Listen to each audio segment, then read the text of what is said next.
Welcome into the Keon Sports Podcast. Our guest today will be James Ellsworth, formerly of the WWE. You knew him well and you loved him, and it's going to be a good time today with James coming on the show. Sit back, put your feet up, and grab something cold to drink. Up next, James Ellsworth. On the show right now is James Ellsworth of the WWE, but he's been around the wrestling game for a lot longer than that, and that's why we have him on the show today. James, welcome to Keon Sports.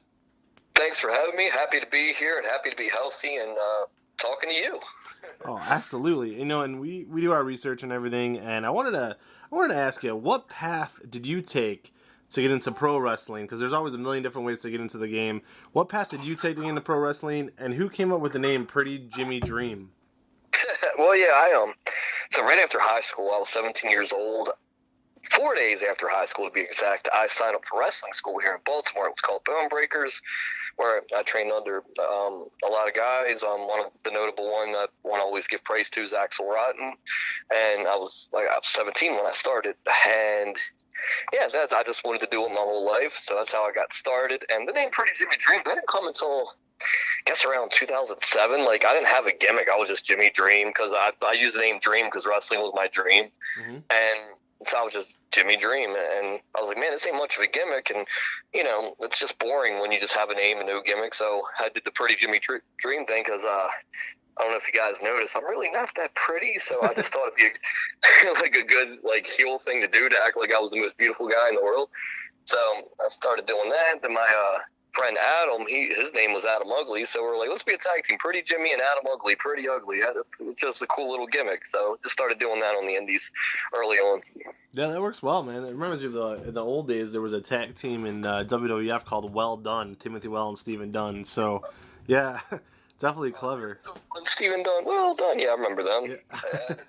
Power and Glory, I mean, it goes on and on.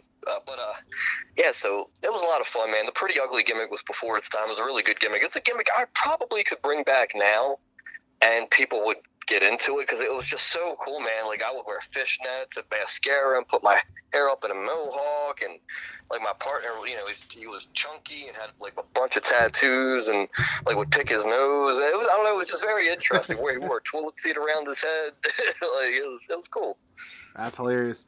So look, man, so, you know, anybody who's a die-hard wrestling fan, you know, we've gone to, and I'm not making fun of anybody because I am one, but we've gone to the bingo halls and the high school gymnasiums and all these places, and sometimes nicer, you know, but like ballrooms and stuff, all the indie shows over the years. You know, you go to the indie shows, you have the guys that you know, that you're loyal to, that you see wrestle once a month at the shows, but then every now and then, you know, they bring in some legends, some WCW legends or some WWF legends, guys who had a big name at one point who have probably been retired for 5 or 6 years.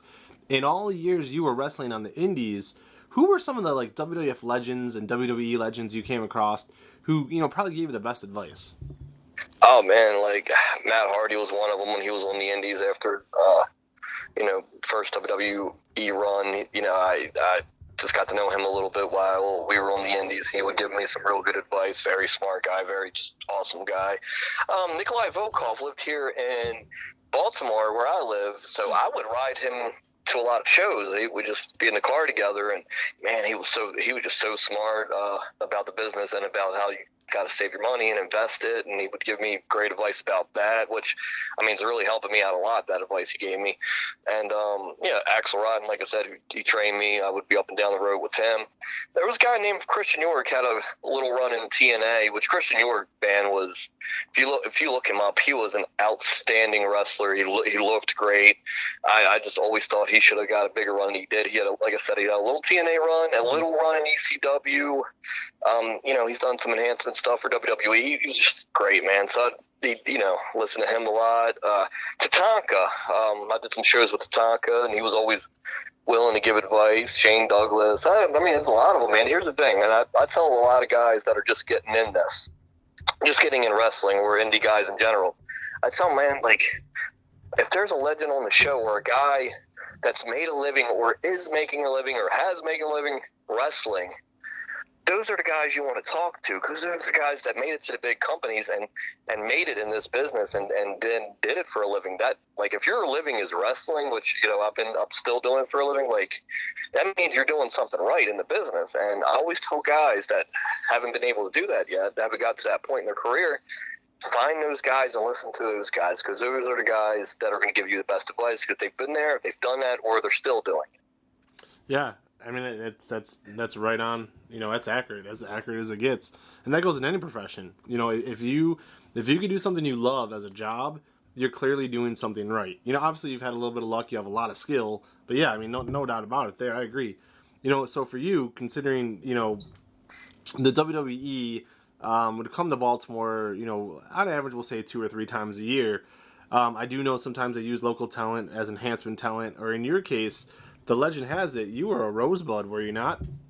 Oh, yeah, I did a bunch of enhancement talent stuff for WWE. The first thing I ever did on camera was a Rosebud with Adam Rose, which, funny story, Zelina Vega was a Rosebud the same time I was. There's a picture out there of me as a Rosebud, and she's standing there. I think she was like the Bumblebee, and she was a Rosebud as well at the same time.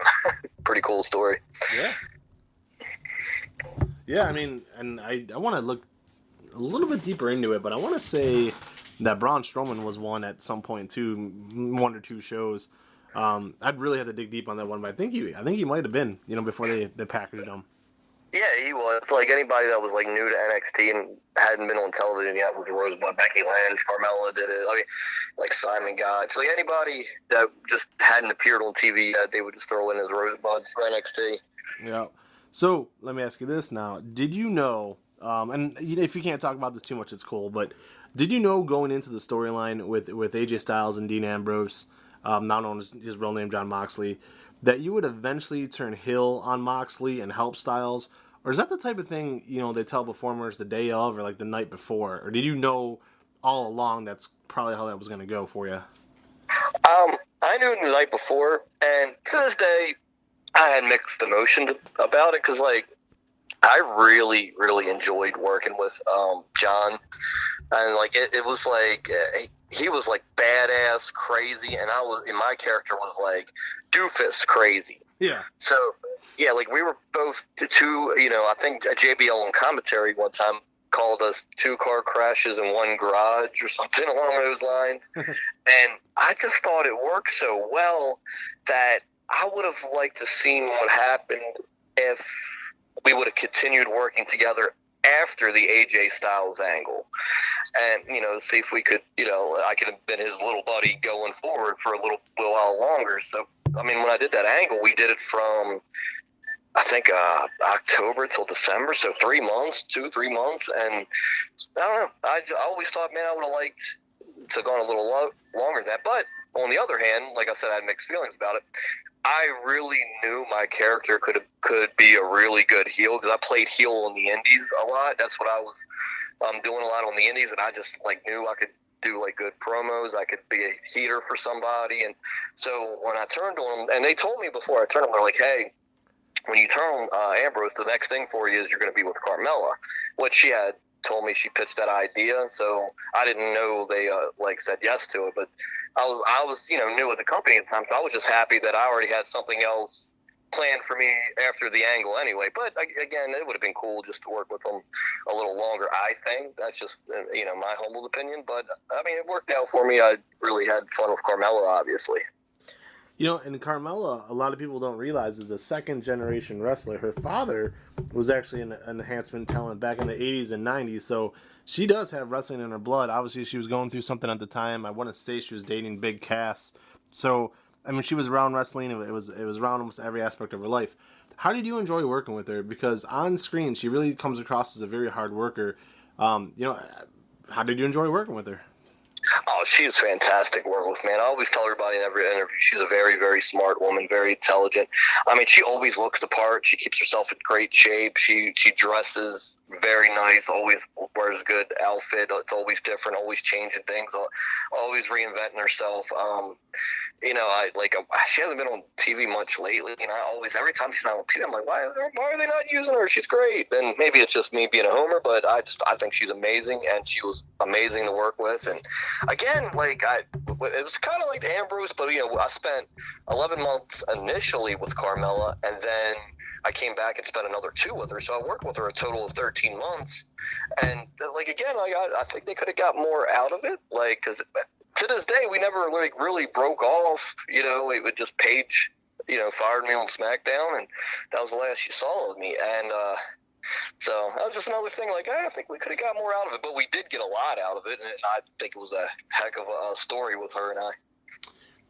What was the reaction like behind the scenes? With the female talent getting all these opportunities that I feel like they so rightfully deserve for so many years before this. Was it great for morale and everything? Hey, we're gonna have the first ever women's Money in the Bank. We're gonna have the first ever women's Hell in a Cell. Royal Rumble. It had to be I would imagine uplifting for the entire roster. Or was there people who spoke out against it?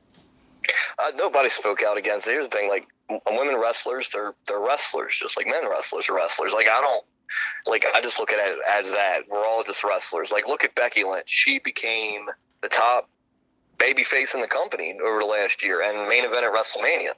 And not because she's a woman, because she was the best thing going, and she worked very hard, and she was cutting the best promos, and she was putting in the best stories and doing the best work.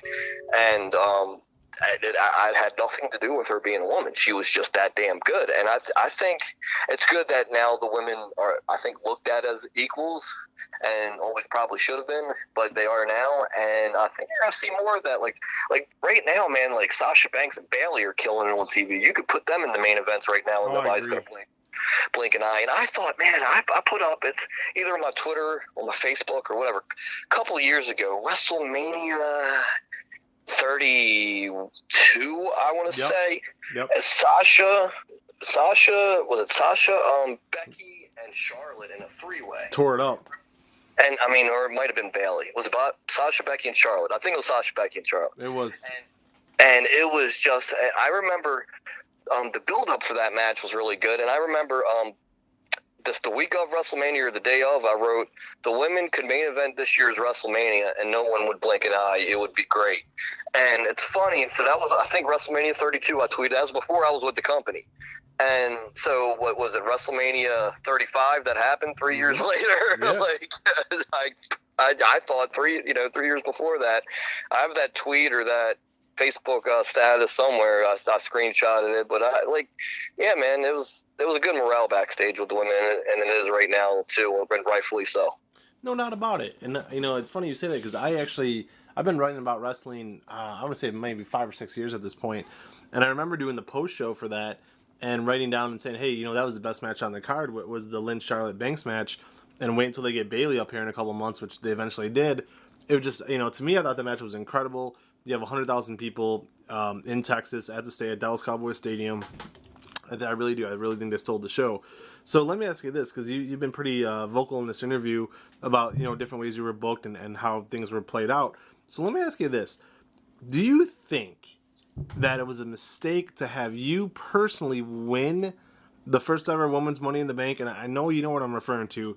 Yes, Carmella won the match technically, but the way they did it, where they had the I was going to say suitcase, they had the briefcase fall in your hands and then you hand it to her. Do you think they did that right? Because for whatever reason, it got a lot of heat from fans. Well, the first thing I'll say is I think I was booked very well at WWE. They put me in great, memorable positions that people will remember forever. So I never cry or complain or bitch about how I was booked. I'm very passionate, so I always just want to do more. And I think anybody that's ever been booked in any storyline for any major wrestling company always thinks they can get more out of it. So that might just be me. But it's just, I think, man, I would always pitch ideas to the writers and all that. Probably a little too much. I'm very passionate, and I want to do a good job, and I want to entertain. I just love doing this. It's a great art form. But as far as the Money in the Bank goes, I thought it was an absolutely awesome idea. I thought that, because I remember when they told me about it was that day, and they go, hey, this is what we're going to do. You're going to grab it. You're going to fetch it to Carmella. It's going to create controversy. We're going to have the second women's Money in the Bank ladder match next week on SmackDown. It's going to pop us a rating, and, this is our plan. And I was all for it. I was like, oh, this is good. I knew it was going to be, it's funny because, I think people just, with social media, I think they just think that's the end-all, be-all, and it's not. Yeah, people in there crying, whining, and complaining, that's heat. And people will go, oh, that's bad heat. No, it's good heat. That's why we popped the rating the week after. That's why everybody was talking about it. That it served its purpose. They did it to get people talking. And, dude, the heat Carmella and I had was so much fun. I remember the next day we had a house show, a Monday SmackDown house show. And I remember when Carmella and I walked out, and we just got booed out of the building louder than we've ever been booed before. I'm like, here we go. This is it. We got our heat. And, and I wish we would have kept that heat. And we didn't. I think things happened within the story that took it away from us. But, because it was so good, man. And it was just fun, and that's what wrestling's missing a lot. I think, you don't have anybody on television, and correct me if I'm wrong, that has that heat where you just want to see the guy get his ass kicked. You want to see that guy get beat up, and I think I was that right at that moment. I think I was that guy. I think people wanted Becky Lynch, who I screwed over in that match, to beat me up really bad. And if they were they did the match with Becky 4 months later, I think, and again, this is my humble opinion. I always say that because these are just my opinions. I don't know if they're right or wrong. I think if they would have did the Becky Lynch match, a month later at the next pay-per-view, which might have been SummerSlam, or just closer to when the Money in the Bank happened, I think people would have really been into it and cared a lot more and really been behind Becky to whoop my ass, So that to me, that's what's missing in wrestling, a real good heel that people will just pay to see get beat up, and you need heat. Heat is your key to your wrestling stories. Jerry Lawler was always the best at getting it, man. I was just watching him versus Bret Hart, SummerSlam '93, and just the whole. If you go back and watch that whole segment with Bret and Jerry, that's heat, and that was good. And I don't know, I think that's lacking a lot these days. It's funny you mentioned that. Just last night, literally just last night, I was watching. There's a Monday Night Raw right before SummerSlam '93 where Jerry Lawler goes in the crowd and he's making fun of and talking trash with Stu and Helen Hart. And yeah, it's just classic. It's just you want to punch this guy, So I couldn't agree more. And I personally felt they did an excellent. I actually agreed with the booking. I thought it was great how they did it, where you had to catch it and throw it to her. And like you said, to me that's long-term thinking. You're not living for the exact moment, but you're planning out a few weeks ahead. I thought it was great. I really did. Well, dude, the funniest thing, I was on Stone Cold's podcast, and he said during that podcast, he said, man, I've been in I was in the business for, 20 some years or whatever it was. And he goes, at that moment, he's like, you got me. He's like, yeah, I was pissed. I was mad. He's like, you got me. And he laughed about it. He's like, you of all people got me, fired up and hot. and he's like that. He's like, an hour later, I thought about it. I was like, man, he got me. It's just, that's what's missing, man.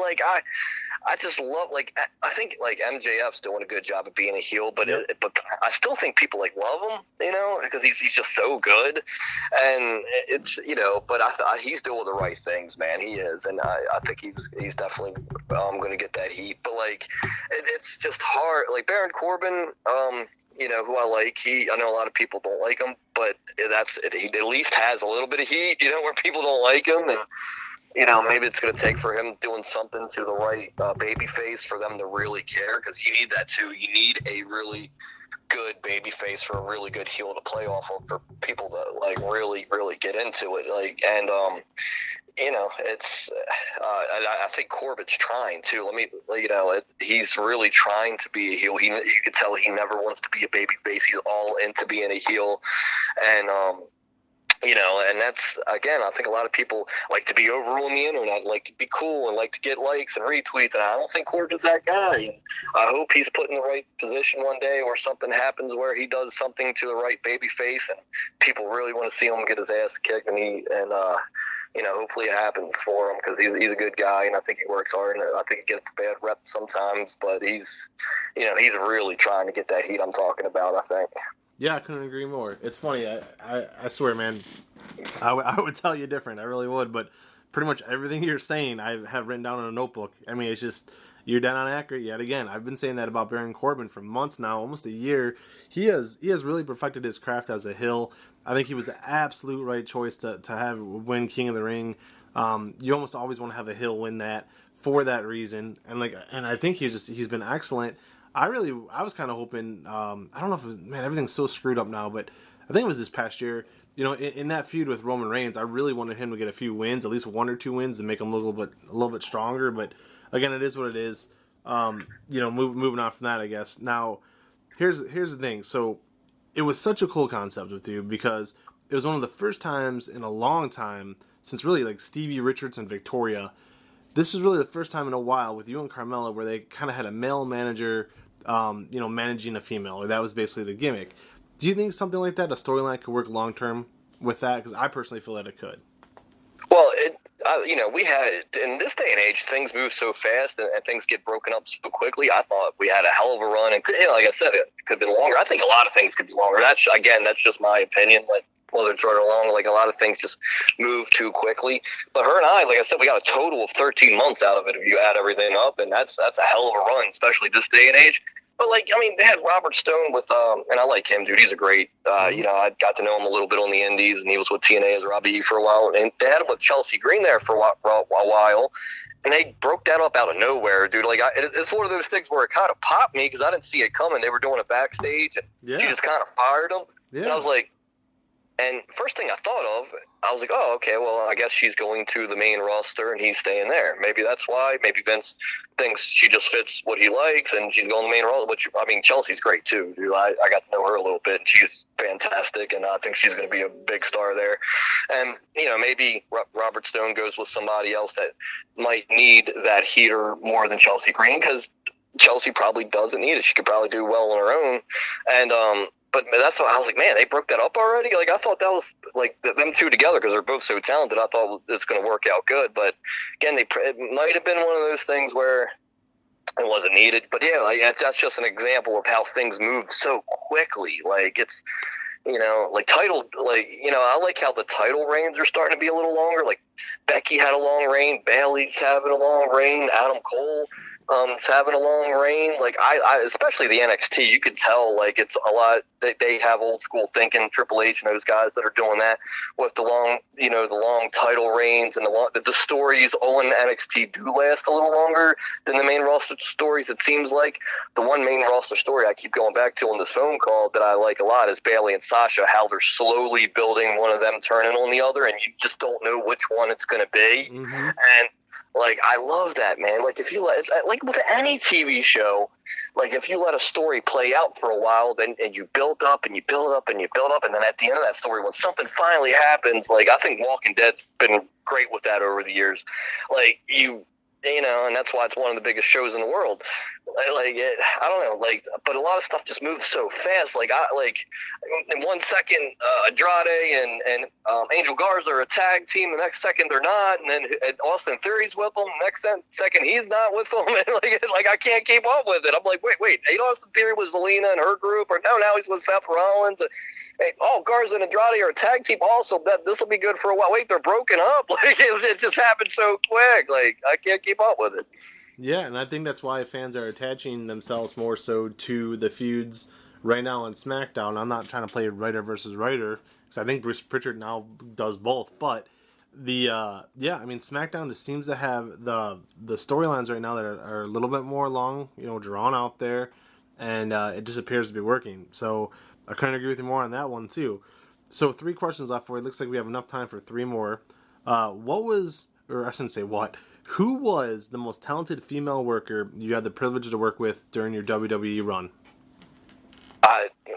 In the ring or just in general? I would say, in general.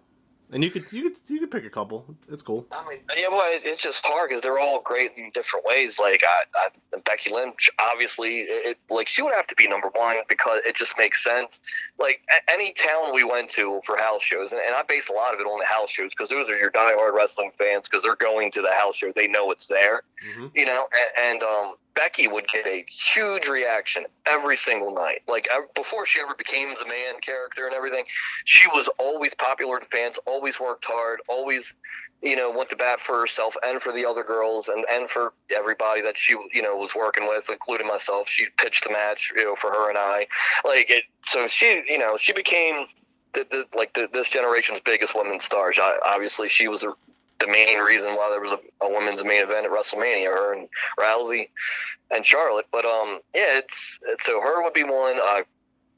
Bliss, she's like one of the people that had no wrestling experience before the Performance Center that has just knocked it out of the park, I think. Like, her, people love her. Her character is great. She's, always interesting. She you never get bored with her. Like, right now she's with Nikki Cross, and you would have never thought, like, a year and a half ago that they'd be together, and they've been together for probably pushing a year now, if not over a year, and yep. That's an interesting mix. So her and I didn't always put over Sasha and Bayley. I didn't get to work with them much because they were always on Raw when I was there, but Sasha's just, to me, she's great, man. She always looks great. She has great matches. Her and Bayley at NXT Brooklyn Takeovers, in my humble opinion, again, I say that a lot, is the best women's match I've ever seen. Like, that, it was just, if anybody listening to this interview hasn't seen that match, go and watch it. It was just an amazing match. And, there are so many of them were talented. Carmella, again, I'm always going to be a homer with her, but she always reinvents herself, always puts herself in good positions, always looks the part, always just anything she does, people get into it. There's so many of them. Naomi is amazing. Natty's just everybody's favorite backstage. She's just an amazing human being. She's been there forever. I think she's she's had the most matches out of any woman in WWE history. So that speaks for itself right there on how good she is. Would you ever consider a run in the WWE again in the NXT Cruiserweight division? Well, here's the thing. I get asked that a lot. Obviously, I wouldn't turn it down, and I would love to do it. I love to wrestle. Wrestling's fun. The James Ellsworth character wasn't a great wrestler. Like, he was just a kind of a happy-go-lucky or, guy, just like a nerd, right? Like, he wouldn't know a scientific hold. So, I think I was pitched to go to 205 a few times. I know, Dean Malenko told me before that he pitched for me to go there. And I love Dean Malenko, and I miss him. Hopefully I see him soon because he's just a great guy. But, to me, man, my character just, I don't know if it would fit there. Yeah, you could do stuff with me there, obviously. But it was just such, a different character, not a wrestling character. It's weird. I'll put it this way. Not a wrestling character, but a character for a wrestling show. But yeah, I would definitely love to do it and do what I could to make the best out of it for sure. Who's your dream opponent? Well, it was AJ Styles, but I got to wrestle him a couple times. So, I got to wrestle my dream opponent, believe it or not. One guy that I didn't get to wrestle that I would love to wrestle, and, he's always been great to me, and it's a good friend, is Chris Jericho. He, talk about a guy that's, had, a 30-year run now, a more 30-year career, and he just always, again, the word reinvention, always reinvents himself, always finds a way to get over, always finds a way to be a top guy, and he's just amazing all around, and I just would love to get in the ring with him just because he's overall one of the best that ever did it, and he's just so good at everything. Yeah, and Chris, if you're listening to this, return my email. So, last question for you here, because it looks like we got a little bit of time left, so I'm going to use it. Last question of the night, though, and thank you again for coming on. This has been great. We've had so many guests the last couple of weeks. We've really been blowing up. Tom Pritchard's been on the show, Ricky Morton, Terry Reynolds, like we said, Hector Guerrero. It's been great. So one last question for you here, and this is the fan question. So those are all the professional journalists, and this one's just from a fan, myself here. Stepping out of my journalist shoes for a second.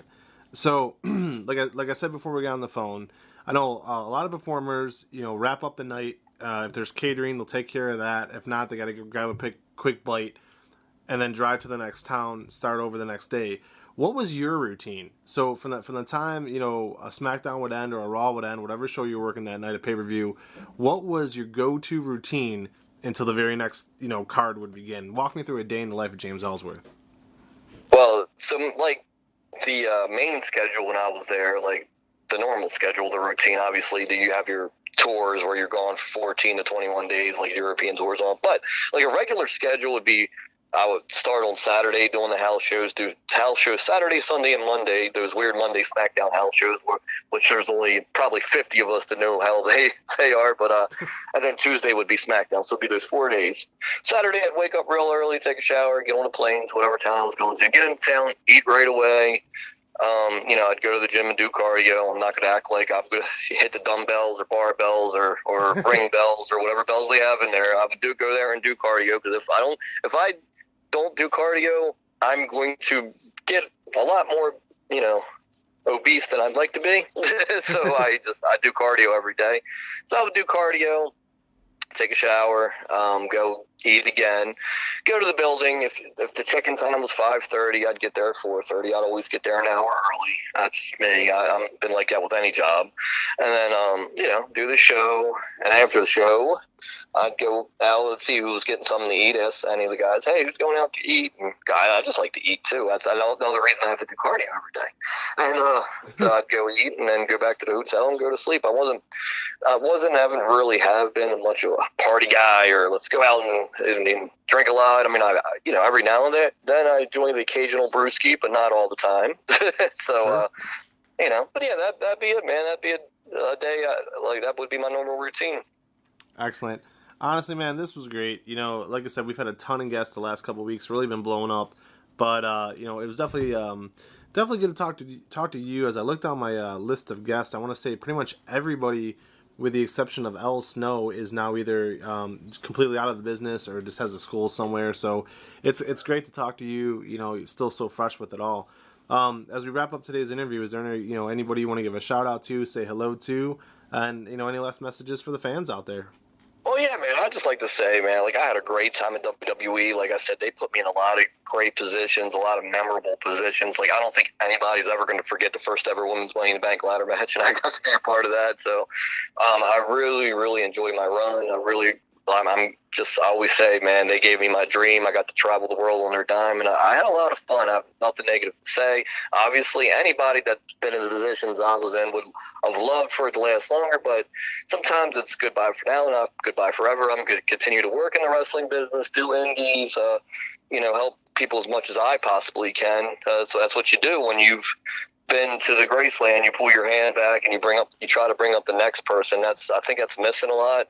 Any advice I actually have, or I'm willing to give to anybody that wants to listen to it, and that's how it should be. I think it's a brotherhood that everybody should get along and have fun and enjoy this art form. Man, the professional wrestling is the greatest art form of entertainment, I think, in the world. In my, again, humble opinion, I think I need a shirt that says that, maybe. But yeah, man, I appreciate the interview. Anybody can follow me on Twitter at Real Ellsworth, on Instagram at James Ellsworth Wrestling. If you find me on my Facebook, I probably have 5,000 friends. Just send me a friend request, and I'll get to it in the next 127 days, maybe. We'll see. There you go, man. Leave him alone on Facebook. All right, man. I'm teasing. This was a great interview. We want to thank you again, and we'll stay in touch with you. Thanks, man. Remember, any man with 2 hands has a fighting chance. There you go. Get these hands. Thanks again. All right, that was James Ellsworth, formerly of the WWE, and who knows, we might see him back there again. AEW, you mentioned Chris Jericho. Time will only tell. For Keon Sports, this has been Vince McKee. Have a good one.